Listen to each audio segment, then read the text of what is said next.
বিতর্কিত সাইবার নিরাপত্তা আইন পুরোপুরি বাতিলের পক্ষে বিশেষজ্ঞরা। রাজধানীতে এক গোলটেবিল আলোচনায় তারা বলেছেন, এই আইন সংশোধনের সুযোগ নেই। আরেক আলোচনায় অনলাইন মাধ্যমের বিভিন্ন আইনে ভুক্তভোগীরা বলেছেন, শুধু বাতিলই নয়, আওয়ামী লীগের আমলে যারা হয়রানি হয়েছেন তাদের ক্ষতিপূরণও দিতে হবে। অপব্যবহারের জন্য জবাবদিহির আওতায় আনতে হবে জড়িতদের। 2018 সালে নিরাপদ সড়ক আন্দোলনের সময় আন্তর্জাতিক গণমাধ্যমে বক্তব্যের জেরে তথ্য প্রযুক্তি আইনে গ্রেপ্তার হন আলোকচিত্রী শহীদুল আলম। এ সময় তাকে নির্যাতনের অভিযোগও রয়েছে। উস্কানিমূলক মিথ্যে ছড়ানোর অভিযোগে জেল খেটেছেন 107 দিন। এখনো পর্যন্ত আমি এই 6 বছর হয়ে গেছে, এখনো চার্জশিট জমা দেওয়া হয়নি, ট্রায়াল তো শুরু হয়নি, এখনো আমি প্রতি মাসে হাজিরা দিচ্ছি। আওয়ামী লীগ সরকারের আমলে শহীদুল আলমের মতো এমন ভুক্তভোগী অনেক। তাদের নিয়ে মঙ্গলবার সকালে জাতীয় প্রেস ক্লাবে গোলটেবিল বৈঠক করে 3টি সংগঠন।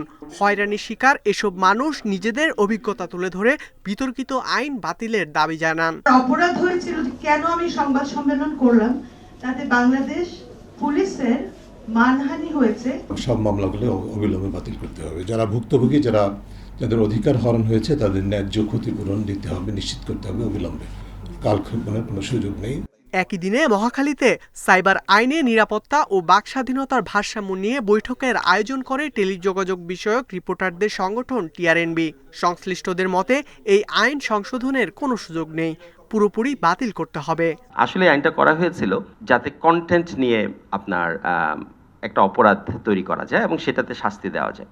বিশেষজ্ঞরা বলছেন, বাক স্বাধীনতার ভারসাম্য রক্ষা করে প্রযুক্তি খাতে নিরাপত্তার জন্য নতুন আইন প্রয়োজন। আমি যখনই ইকোনমিক গ্রোথ চাবো, আমি যখনই টেকনোলজি আনতে চাবো, আমি সাথে সাথে ভালনারেবিলিটি তৈরি হচ্ছে, সেটাকে যখন সিকিউর করতে যাব, আমার ইকোনমিক কস্ট যাবে বেড়ে। তাদেরকে they have to bring a balance here. এটার উপরে কাজ শুরু হয়ে গেছে, চলছে, চলমান আছে এবং আমরা আশা করছি সকল স্টেক হোল্ডারের যে কনসার্নগুলো আছে এগুলোকে অ্যাকোমোডেট করেই ফাইনাল একটা ভার্সনকে আপনাদের সামনে উপস্থাপন করা হবে। সাইবার নিরাপত্তায় নিয়োজিত সংস্থাগুলোর তৎপরতা বাড়ানোরও তাগিদ দিয়েছেন খাত সংশ্লিষ্টরা। ইকরামুল কবির, ইন্ডিপেন্ডেন্ট নিউজ, ঢাকা।